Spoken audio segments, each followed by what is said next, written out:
Welcome to Trove Talk, your weekly gaming and getting to know you podcast. I'm your host, Trevor Starkey from trevortrove.com, and joining me this week, I have Ben Bellevue. How you doing, Ben? I'm good. How are you, Trevor? I'm doing all right. So we just got back from PSX last week, where we hung out quite a bit. You and I especially had a Disney day Friday before PSX. That was a ton of fun.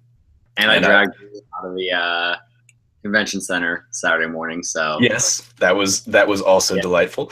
No, I mean we had a good chat, good getting to know you time, waiting to get back into the show. And so kind of on the heels of that, I was like, I want to, Ben was already on my list of people to have on the show. So I figured I could bring you on. We could talk about our PSX experiences kind of later in the show in the wrap up stuff. And yeah, just kind of get to know you a little bit better as I did waiting in line at Disneyland as well. But yeah, I wanted to bring you on and keep you from doing your homework that you should be doing, because I'm an irresponsible adult and a horrible role model for this community. Okay, I'm irresponsible too. It works out. There we go. Perfect. We're all it's that time of year. We'll make it work. So for people that don't know you, where can they find you? What are you doing out there on the internets? I do very little out there on the internets. Besides being on social media. I can be found at Mr. Bento Box on pretty much any social media platform except Twitter, unfortunately, which infuriates me. Because on Twitter I'm Mr._Bento Box. And Twitter's my favorite social media platform. Oh, and on Snapchat I'm Ben2Game, because you can't change your Snapchat username, and I hate that dearly. Why did you pick Ben2Game? So, actually, you know what? I'm gonna reserve answering that because that ties into a question Zyger asked. Okay, then we'll come back to that later. And correct me if I'm wrong, because I think I may have known this, but it was more confirmed or validated when I was talking to our friend Brienne at Disneyland on Monday. But you do a little stuff. You do a little bit of stuff for her, right? With movies. Yeah, it's very minor. She puts out a tweet every week for her show, Say Series of Feature Film, which people should check out, Hit or Miss Movies. And when she puts out the tweet, she asks a question, and I kind of gather all the answers to that question into a document that she can look at and read off. So it is very simple. I've acted nice, so I'm surprised she doesn't hate me. But that's what she sends Jeremy Johns your way. So I know that was weird. That was awesome. And he tweets about you. Cool. Well, so without further ado, for those of you just joining us for the first time, strap in. This tends to be a very long show. Sorry. The general premise of the show, kind of broken out into 4 segments. First, we'll go over Ben's gaming history. Second, we'll talk about his favorite game. Third, we will talk about a getting to know you topic, something outside of the gaming sphere.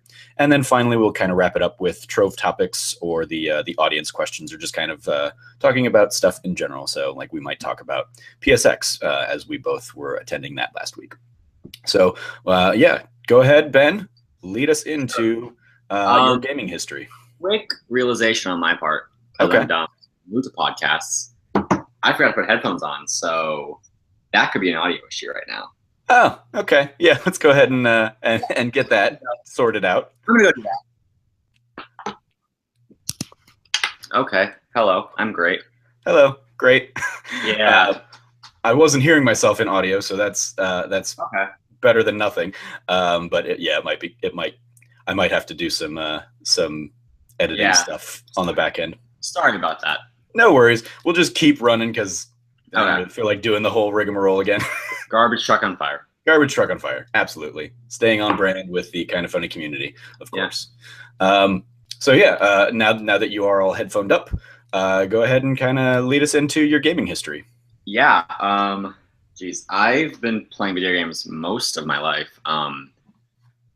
I don't know if it's my first time actually playing video games at all, but my first distinct memory of it is my Game Boy is playing Pokemon Blue. on my Game Boy. That was the first system I ever had. So the street I lived on was full of kids my age. I don't know why, it just happened that way.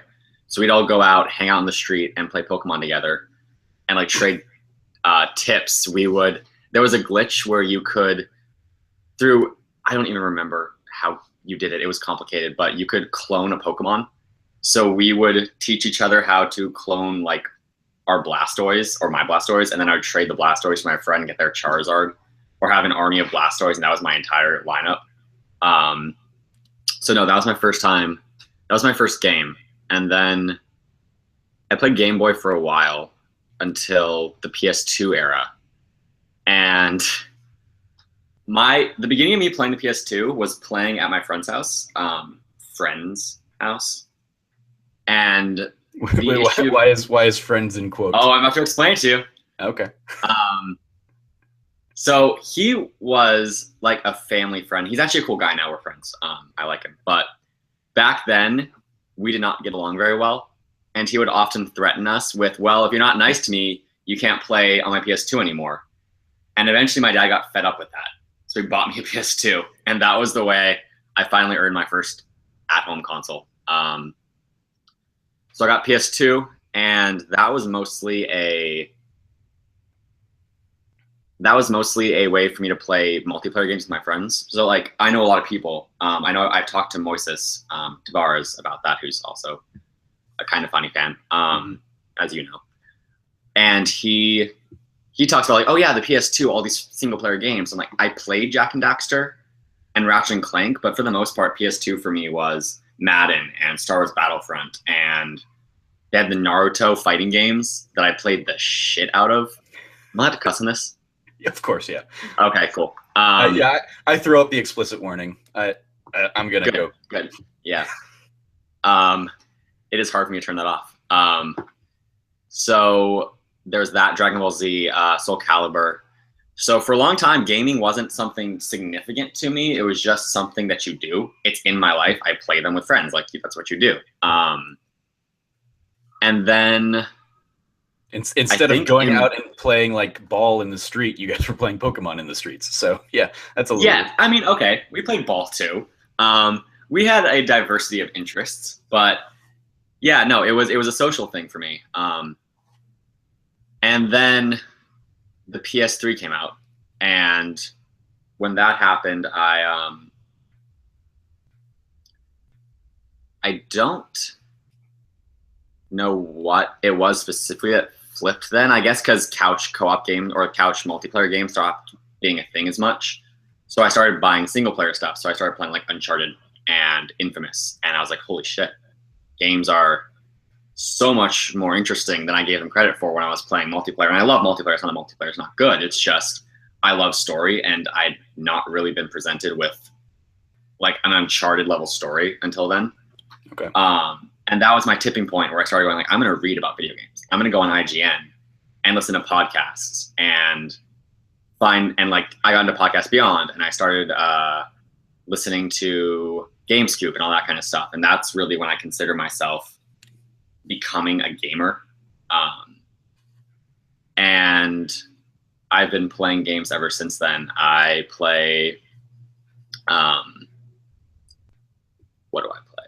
I mean, that's not the right way to say it, but like, yeah, I played, what are the games in PS3 era that I played? There's so many games in PS. Skyrim. Like, I played Skyrim, and I started playing all these things.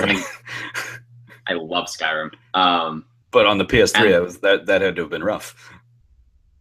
Was it on the PS3? No, it wasn't. So I bought an Xbox 360. This was a big moment for me. Okay. I bought a 360, and I was like, I now have both systems. And I started playing rated M games because my parents didn't let me play rated M games until I was like 14, 15. So when that was also a big moment. Those floodgates opened, and like, because so many high quality games nowadays are rated mature. So if you don't have access to them, you're playing in a very different field of video games. So I started playing, Assassin's Creed and Skyrim and that kind of stuff, and Halo. Halo ODST was the first time I ever played a Halo campaign, and that was amazing. And then I've been playing video games ever since. I bought the PS4 the day it came out. I played tons of games on that. I got the Xbox One, and then I left it at my house when I moved to college, and I was like, I'll leave my family because they use the Kinect to control the TV. And then I got to college, I was like, but I kind of want an Xbox, and bought an Xbox One S. Because why not? You're helping Microsoft try and close the gap. Legitimately, I tweeted about this. I bought the Xbox One S after the PS4 Pro was announced because I watched the PS4 Pro reveal, and I was like, this is kind of selling me on an S. Nice. And that's why I did it. So yeah, no, games have just been a very big part of my life ever since then. Even when I go through bouts of like not playing games, I read about them all the time. I exist in that culture. And I feel like Tim Geddes has said this before. Or I remember hearing him say this one before, where he's almost more interested in the culture of video games than video games themselves. And I feel like I'm kind of that way too, where I can go in and out of like, I have time to play games, or I have the energy to like dedicate all my time to a game. As with TV and movies, I can watch and get work done at the same time. But I'm always fascinated by the culture of it. I'm much more interested in video game conventions like PSX that we just went to than like TV conventions, even though TV is probably the thing I care about the most. Okay. Yeah. So I'm curious, like you started with Nintendo, and then Nintendo did you have any Nintendo consoles, or was it really just like Pokemon and Game Boy? Oh, yeah. No, I did. I had the handhelds my entire life. So I went from Game Boy to Game Boy Advance to SP to DS to 3DS. Like I've had them all. And I've repeatedly bought them for Pokemon, then sold them because I didn't care anymore. And then the next Pokemon came out, and I was like, shit. I rebought the DS so many times. Whoops. Because I was young and stupid. But no, I had a Wii, and I have a Wii U too. It's just, those are very ancillary systems to me, I guess. Like, they aren't the core thing I play on. They're things I pick up once in a while when I want to play Smash or Mario Kart or something. But no, I do have them. I never had a GameCube, unfortunately. That was right before I hit the stage where I was like, I'm going to buy every system. And I know GameCube's supposed to be amazing, so. It was all right. Okay. Well, it's like I came to the GameCube late, so my vantage point of it is very skewed, admittedly. Right. And like I know like Switch, or there's either a rumor, or report, or it may have been confirmed that the Switch is going to have like GameCube games on its virtual console, and so they're talking about Luigi's Mansion and Super Mario Sunshine, and those are two games that I just never actually played because I came so late to the GameCube that it wasn't. I was already on the PS2 wagon basically at that point. Myself. So yeah, I jokingly throw the GameCube under the bus, but I mean, like something like Paper Mario Thousand Year Door, one of my favorite games of that generation was on the GameCube. So yeah, I was just curious, like, have you coming in with Game Boy, and then kind of your first generation was the PS2, Xbox, and GameCube era. Did you ever go back to kind of the earlier generations and do like Super Nintendo or Genesis or anything like that? I haven't. I want to eventually because, there's so many amazing games out there. And I have played a few NES games, like on Virtual Console on my 3DS. I have Zelda, the first Zelda game. But I've never picked up the box and been like, okay, I'm going to start actually amassing these amazing games that I really should play. I just haven't.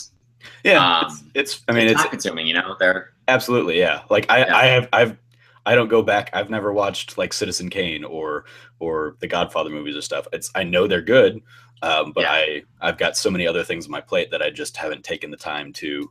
And Joey Noel hates me for having never watched the Godfather movies. Same. Yeah, one of my best friends gives me shits for not watching the Godfather movies. I'm like, look, I know you're right. I'm a film major. I should have seen these. And I own them. However, I just never get around to it.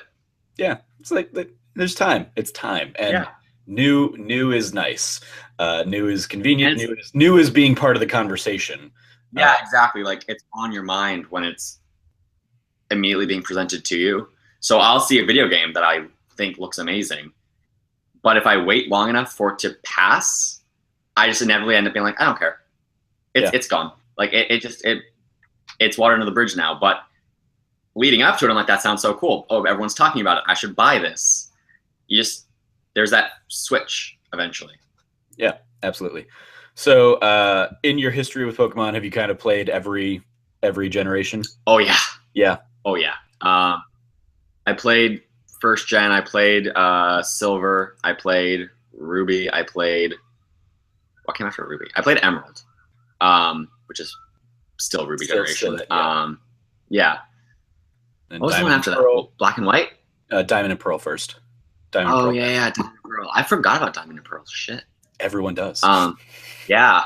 No, Diamond and Pearl, X and Y, Black and White 2. I'm in the middle of Sun right now, but I've lost all my free time to PSX and finals. So yay, finals! Woo! Cool. So I'm intrigued by like a lot of the PS2 fighting games that you played. Sure. For me, like that was my Nintendo game systems were where I would play with friends, and that was my social experience. Co-op, couch co-op, Nintendo being kind of the kings of that. So what about the fighting games was it that kind of hooked you in? Were you already like Naruto or Dragon Ball Z fan? And yeah, so you saw the game and were like, I want to play that. That was part of it. I grew up, for my generation at least, I feel like there was a period where anime wasn't really, like it was a thing, but there was that little bubble that wasn't really considered anime. So things like Yu-Gi-Oh! And Naruto and Bleach and One Piece were just kind of cartoons. They were the cartoons you watched as a kid. And all my friends watched them. So when we were looking for games to play, I don't remember if I specifically chose to buy them, but I know that my friends, I know I eventually ended up with them. My friends might have had them first when we played at their house, and I'm like, I'm going to get it so we can play at my house. But that's what we ended up playing was Naruto because Naruto and Dragon Ball Z because it's Dragon Ball Z, and they're good games. At least I remember them being good games. I was also 11, so it's possible I had a very strong veil of like, it's fun because it's Naruto. Yeah, and they're garbage. I don't know. Cool. Throughout all of this, did you ever get into PC gaming at all? A little, but it was very minor. It wasn't like I played backyard soccer on my, not soccer, backyard baseball on my PC. Okay. And that was about the extent of it, I think. I played Madden on my PC before I got the PS2.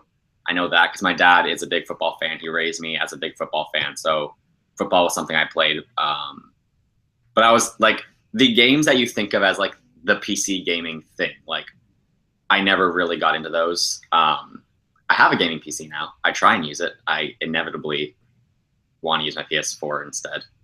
Yeah, okay. Just because it's easier to kind of manage, or is that where like your friends couch. Are? Yeah, it's where my friends are. And I like the couch. I'm used to sitting on a couch with a controller. I'm not used to sitting in a chair, which, by the way, I have my dorm chair to use for sitting at my computer. So it's not really the best chair to use for that. Yeah. Maybe if I had like one of those high quality gaming chairs, I would, but I don't. So yeah. Here we are. Okay. Cool. So you get into storied games like Uncharted, like Infamous. And I mean, we'll obviously delve more into Uncharted in a little bit. Spoilers. And you talk about kind of television being one of your favorite things, which we will also get into. Spoilers. So storytelling obviously was one of the other kind of topics you brought to the table. In terms of kind of potential getting to know you topics. So how do you see storytelling in the medium of video games versus other mediums? And like, do you ever find yourself comparing the two? Yeah, to a degree. I think in video games, storytelling is a much more, it has the potential to create a lot more of an attachment because it's not a narrative, it's a simulation. And So the reason I love like TV and I love the Marvel movies right now and I love video games is because I get attached to worlds and to people. So when you give me a continuous world or a very long world, it gives me more of a chance to get attached. But video games are able to do that in a more unique way because, or not more unique, but like I'm attached to the world of Journey. And Journey isn't actually that much longer than a movie would be. But because I'm interacting with it, because it's a simulation to me, not a story I'm being pulled along for, because the decisions matter to me, the things that I interact with, the things that are interacted with within that world are me interacting with it. Mm-hmm. It creates that attachment much faster. So video games have the potential to pull you in ways that, not that movies and TV shows I don't think can, but in ways that is much harder for them and usually requires a lot more time on their part. Oh, I mean, I would say it definitely does it in the ways that they can't, because movie, TV, like that's shot, it's in the can, it's never going to change, regardless of what you're doing as a viewer of the show or the movie or whatever. It's basically a done product at that point. Whereas games, it is much more of a relationship between player and product in the experience that you're going to get. I think that's true to a degree, but I also think there's a bit, because in video games it's very clear that things will change each time you play it, but I think that can also hold true for movies and TV. The actual image you're being presented with won't change, but the way you interpret it based on what you're paying attention to this time, or you've gotten older so you pick up on different details or you relate in a different way, that can change. And at the end of the day, the way you take it in is really what affects what changes how it affects you than the actual change on screen. Yeah, I guess I see that more as you as a person have changed in that subsequent viewing, and so you identify something else, or you were looking for something else. But the stuff was there the whole time. Oh yeah, it was in the finished film or TV product. The stuff is in the video game too. Like whether if I come to a crossroad and I decide to go left or right in a video game and I can't go back, so I go right and I never see what's in the left, it's still there. I could have gone that way, I just didn't. When I'm watching a movie, you know, if I don't pick up on details, it's still there. I just didn't look that way. I didn't go that way. Mm-hmm. So at the end of the day, you're still being given a complete product with everything that could possibly be done available to you. And like, yes, video games are definitely very different. And it's like I said, it's a simulation and movies aren't. I think we have this idea that movies are a complete experience. And once you've seen it once, it's like, that's it. That's what it is. But perception is reality to a degree, and your perception can change. Interesting. Yeah. I mean, because I've long kind of looked at like the arts as kind of like you've got TV and film as kind of a static. Yeah. There isn't like the film is not changing based on you being the audience member and watching it. Like if you, so my kind of dichotomy is or trichotomy, I guess it would be, is you've got film, you've got theater, and then you've got video games as kind of like the spectrum of interactivity with the audience. Makes sense. So like the audience laughing or cheering when you see Guardians of the Galaxy or something doesn't change the pacing of the movie. It doesn't change anything like that, but it does in theater. You know, there are going to be slight changes. An actor is going to hold for laughs or something like that. The theater is still it's always going to be something new, and gaming, I think, puts even more agency in the player's hands in that regard, is kind of how I've looked at it. But I do appreciate that, yes, in all three of those situations, you're getting a finished product, ideally, and it is kind of up to the player in terms of what they see, what they don't see, or what the audience sees versus doesn't see.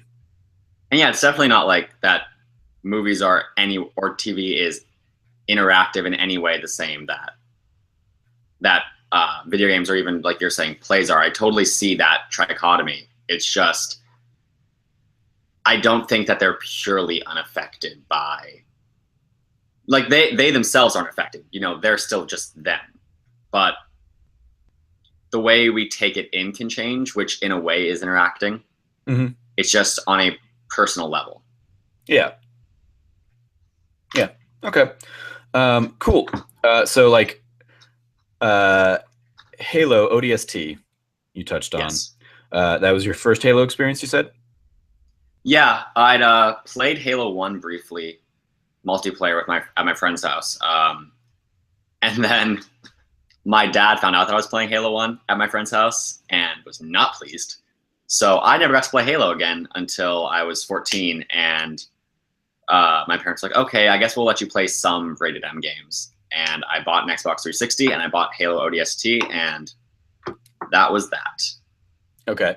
Have you gone back and played the other Halos then to kind of round out the lore? Did you care about the lore? Was it just the game itself? No, I like the world of Halo a lot. I've read some Halo books. I watched Red versus Blue, which is like Halo-y. Kind of. It's Halo-ish. They reference Master Chief. Yeah. From their perspective, they exist in that universe. Yeah, it's got to be canon, right? I mean, that's surely got to be a no. Maybe no. You could headcanon it. You could fit it in like a little corner of the universe that no one talks about.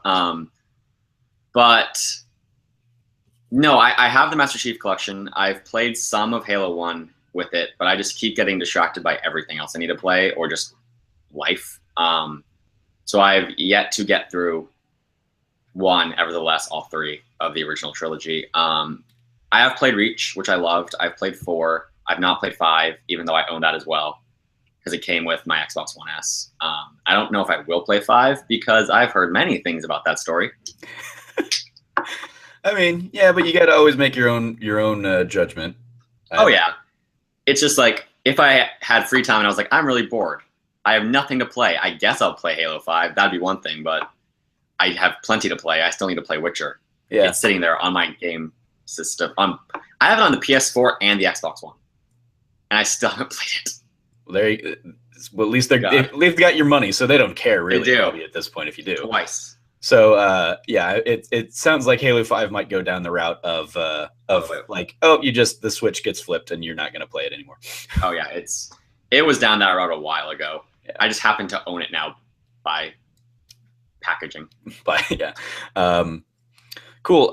So going back to kind of your following of the industry a little bit more.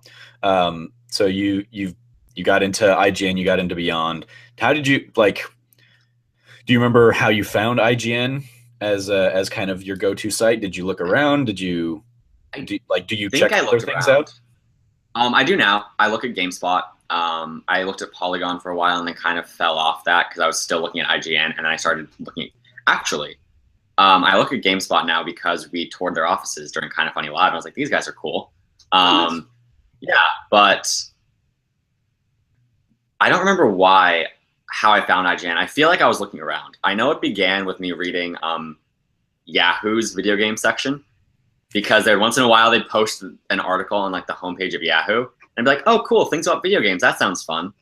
And they post like 5 articles or 6 articles a week, which is garbage now, but it seemed like, oh my god, I can't wait for that next video game article. So I started looking around. I think I went to Kotaku and Destructoid and IGN. I don't know how I found each of them, but I found IGN and I was like, I like this site. I like the people on this site. I started listening to the podcast and I was like, okay, this is my video game site. This is what I'm sticking with. Although I get a lot of my news from Twitter now, so. Yeah, I definitely by virtue of just following so many new people and stuff. I'll see a story well before it shows up on any of the sites because I'll see like people just retweeting something. Yeah. Which is it's a weird, because I don't remember myself how I came into IGN, but it was probably like back in the days when they had like a babes section. I just remember a stupid horny teenager or something, and would go and like click on Babe of the Day or something like that. Probably like found it through some spammy link or something. But I would also check out like their strategy guides and stuff like that. And then I don't even remember when I started recognizing like the people from the site, like when they started becoming personalities, because I didn't really get into Beyond until like they live broadcasted Beyond 300 on like the front page of the site. I had like listened to bits and pieces of it before that, or like when they did like when they would clip out a segment, I would like watch that video, but I wasn't listening to podcasts at the time. So like I saw that and I was like, oh, like these guys like are funny. I'm gonna check this out, and started basically listening at that point. Sorry, go ahead. I was because you say clip out, which is they were like recording videos of Beyond. I was listening to Beyond long before it was a video podcast. Right. So there weren't clips. It's like you listen to the podcast or you don't hear it. And if you were lucky, I always wondered, would do an animation to a segment. Yes. Or Danny Wiesner would have a new song, and you're like, yes, this is what I wanted. The world is saved. No, I remember wondering what the podcast room looked like. I actually saw a photo of just like a white room with a bunch of microphones. I was like, that makes sense. But yeah, no, it's been a while. I was 14 when I started listening to the podcast and reading IGN, and now I'm 21, or almost 22. So 7 years. Yeah. Yeah. You got to you eventually, or you met Greg like early on, and then you met him, and then like sent him comparison pictures. Yeah, well, like looking back, that was my okay, he saw it or whatever. But looking back, that was like my first exposure to you. Like obviously, I didn't recognize it was you at that time. Right. Yeah. Like after Kind of Funny Live, when we met in passing and stuff, I remember like I had remembered seeing that picture of like young you and Greg, and then now you and Greg. And thinking, oh, that's awesome, so cute. Look at those cheeks. I got compliments on that. I have a bookmark folder on Chrome called Ego that is just every spot that's posted. So I can look at the compliments once in a while and just be like, nice. Yeah. Well done. Yeah.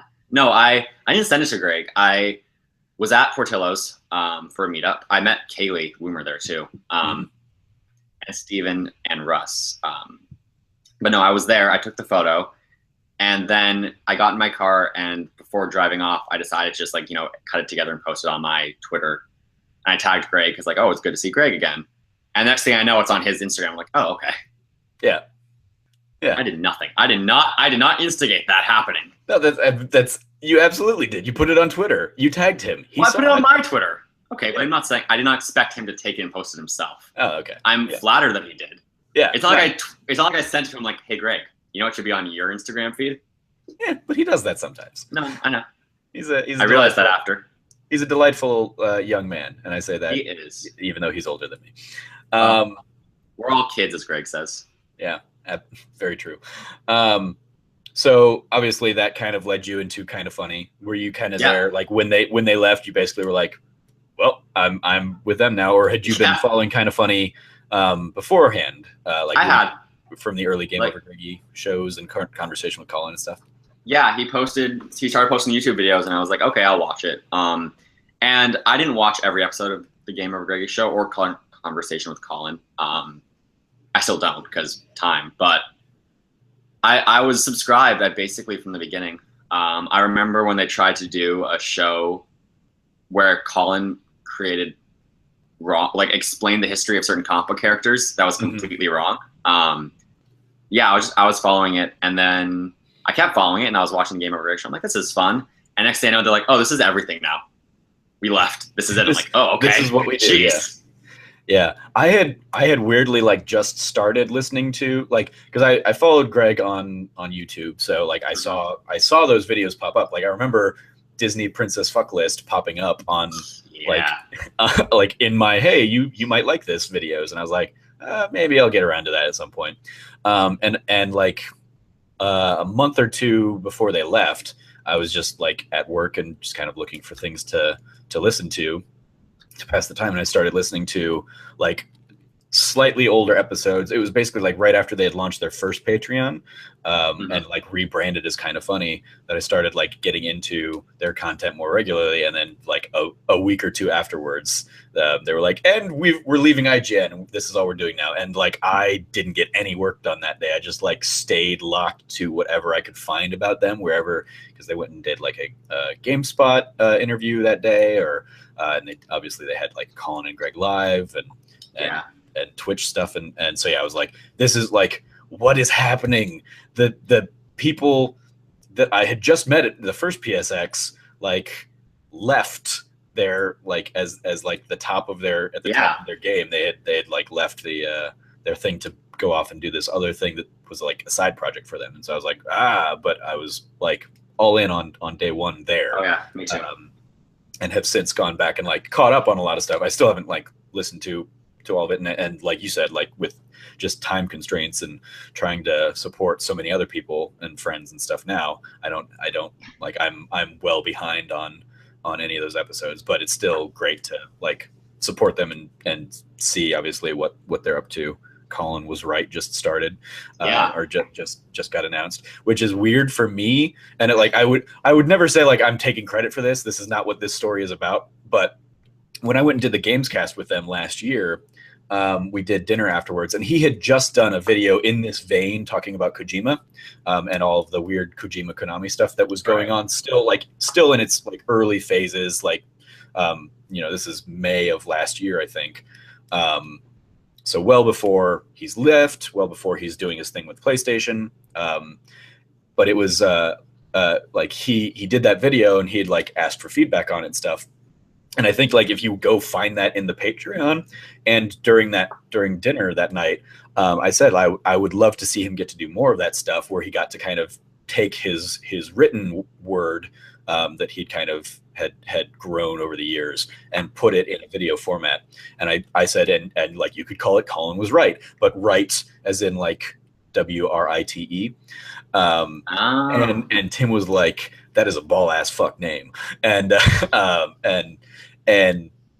so it was very weird and surreal, fast forwarding a year later to Kind of Funny Live 2, and they kind of announced that as kind of a thing that they're working on. And I didn't even think about it at the time, but afterwards I was like, oh, that's like, we had that whole conversation. That was neat. And so I'm sure it was like, it's been something that they've wanted to figure out a way to do for a long time, but that I was like around in the early phases of it, or had talked about early phases of it, was is surreal now that it's a real thing, and Colin has put in so much time and effort into editing it, so and learning editing for it. So yeah, that's I love those guys, obviously, having traveled to plenty of shows this year to see and hang out with them. I saw your list. The community. Yeah, Zyger beat me by one. Well, between all the packs. I mean, he had a couple more that were like in LA around him that I just couldn't like easily make the hop over to. So and let's not forget Zyger money. Yes, he hates me saying that, but no, it's true. It is absolutely true. And Zyger, yes, you have money. That's a thing. You have money. Anytime he wants to argue that, I'm just going to play the video of Kaylee getting the PlayStation VR and just be like, there you go. This. Absolutely. On point. I wasn't there for it, but yes. I found out right before we headed off to Portillo's that was happening. Mm-hmm. I was like, what are you? Tiger, this is why people think you have money, because you have money to do this stuff. Anyway. Cool. Any kind of final thoughts on kind of your gaming history, or any other like highlight memories that you wanted to touch on before we dive into your favorite game? Highlight memories. I don't feel like there are.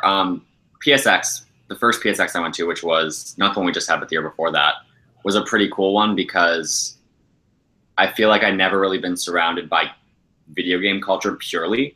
Mm-hmm. Before I'd gone to Comic-Con in San Diego, which is, has a large subset of video game culture, but it's not solely that by itself. And just like getting into the Kind of Funny community more and more over the year has been interesting, because everyone talks about video games now. I'm like, this is weird. This is very new for me. I used to write blog posts on Game Informer when I was 15. There's that, but no, there's nothing like super significant. Nice. Yeah, I mean, I was at the first PSX in Vegas a couple years ago and had exactly that same kind of like surreal moment of being surrounded by video game culture for the first time. Yeah. And that's like, and that is directly what has led me down the path I've gone now. And yeah, I am was kind of experiencing that and being overwhelmed by it and saying, yes, this is what I've wanted for years, and haven't been able to find it. And now I get a healthy dose of it every couple months. Yeah. I have that experience now too with, as you know, I'm in a fraternity for cinema or for film majors or for people interested in film. So it's professional fraternity, and it's guys and girls and any other gender you identify as. So what's really cool about it is I'll be in my student coffee shop, sitting with my friends, and we're all working on scripts, and we're, asking each other, oh, what do you think I should do in this scene? Like, how can I change this? I'm trying to word this right. And it's so cool.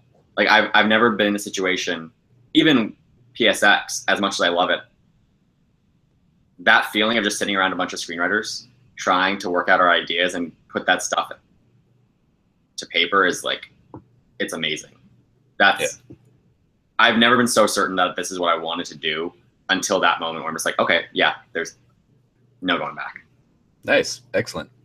Great. It's I forgot how young you are coming into this, and that like PS2 era would be kind of your first era. So, I mean, I could have been in the PS1 era if I got the console. I just didn't. Right. Yeah. And so like you never even had N64, right? No. Hello. Did you young little upstart, with 3DS, did you play like some of the classics there of like Super Mario 64 or Ocarina of Time?